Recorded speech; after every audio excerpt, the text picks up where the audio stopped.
A box set with one of every Magic card ever printed? Sign me up!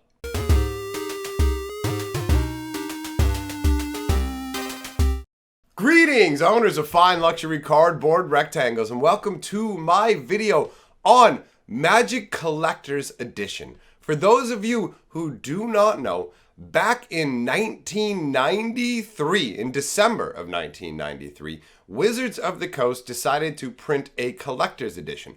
What this was meant to be was a printing of one of every card that currently existed at the time. So at the time, basically only alpha and beta had been printed. So this was a copy of everything that was currently in beta, including all of the errors, all the mistakes they made in artist attributions, all of that stuff. Basically a direct replica of all of it. So the set in total was 363 cards. 302 of those are one copy of each of the cards printed in beta aside from the basic lands. The other 63 are multiple copies of all the basic lands. So this was originally released at the end of 1993. They had intended to make 10,000 copies of this. So there's 10,000 collector's editions created initially. That was the plan.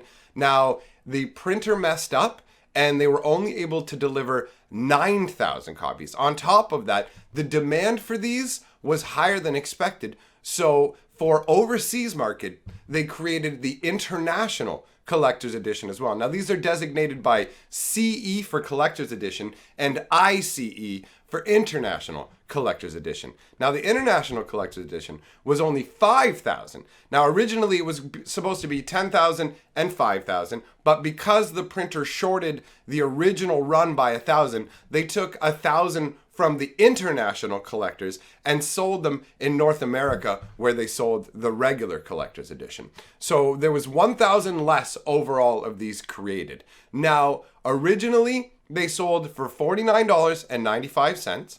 The value of them now is at least bare minimum 100 times that. They are going for anywhere $5,000 and above. In fact, there's one on eBay right now for a little under $10,000, which really, it blows my mind. I was around when this originally came out. I remember Collector's Edition, and I remember seeing it and going, okay, well, these cards, just so you guys know, on the back of them, they are gold backed, okay? So take a regular beta card and then make the corners completely square, turn the card around and give it a gold backing. You can see it right there on the back. It's actually straight up gold. It's very obviously not a regular Magic card.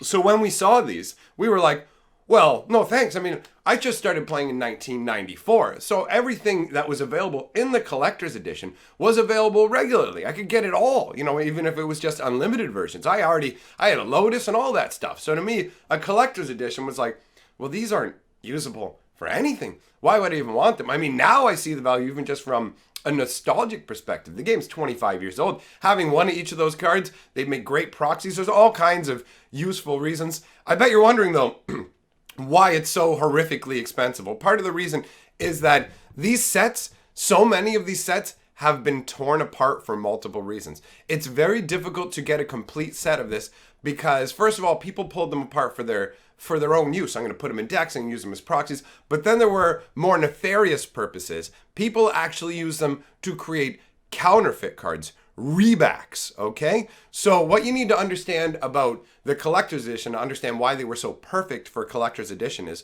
they were pretty much essentially beta cards, right? They were printed using the exact same printing plates that the beta sheets were printed with. The only difference is on the back, like the square corners and the back, but the card stock's the same. On the front, it looks the same. The quality of them, they look like beta cards. I was fooled in the past, like well over a decade ago, by one of these rebacks. So what happens is they take these cards and they carefully scrape the gold coloring off the back of the cards, or they just take a back off of a regular Magic card and they put that on this. So that's why they're called rebacks, right? And they're very convincing unless you know to look at the corners, because they have to round the corners down. So there will be, like, the whole card will look nice except the corners will have taken some damage. That's one of the ways that people can tell, and that's with some of the lazier, like sloppier rebacks. But there's actually a subtle color difference between the collector's edition and the beta. There was like a subtle color shift with the color plates at the printing. So basically, there is this minute difference you can tell as well that way. But regardless, because of all these rebacks, I mean, people didn't reback all the cards. Nobody's going and rebacking Grizzly Bears. But every time somebody rebacks a Black Lotus, that's one of those 14,000 collector's edition sets that basically can no longer be completed. So all kinds of Moxes, all the big cards from a bunch of those collector's edition sets got snagged up long before people really realized what was happening. I had no idea what was happening until one day all of a sudden I found out, hey, did you know that the collector's edition Moxes have reached $100? And I'm like, the gold-backed Moxes are $100? How and why? I don't understand. And then somebody explained to me the fakes, and I'm like, oh. So, I mean, there's only 14,000 copies of this in the world to begin with. A bunch of them have been sacrificed up by heinous scumbags. A bunch of them have been sacrificed up just by people taking them apart to play with cards and decks or whatever. They'll never come back. The prices on some of these cards, I've seen people trying to get $20 for a collector's edition Savannah Land. So, I mean, some of the price is just price hype based on people not understanding why collector's edition ended up so expensive. The rebacks had a big thing to do with it. They pushed up the price of certain key cards, which slowly pushed up the price of the collector's edition. So people think that it's just because they're old cards, but nobody cares about certain cards from it. Anyways, I thought this was a really interesting piece of Magic history. Let me know what you guys think in the comments. If you enjoyed this, hit me with one of them thumbs up. Put your thumb inside me. I enjoy that. Don't tell your mama, though. She won't let you watch me no more. Even if you're 40, she'll come on over. She'll click that off. Speaking of clicking off, I'm clicking off and clicking out. Are they gone, Carly? Yeah. Okay. Edit this part out.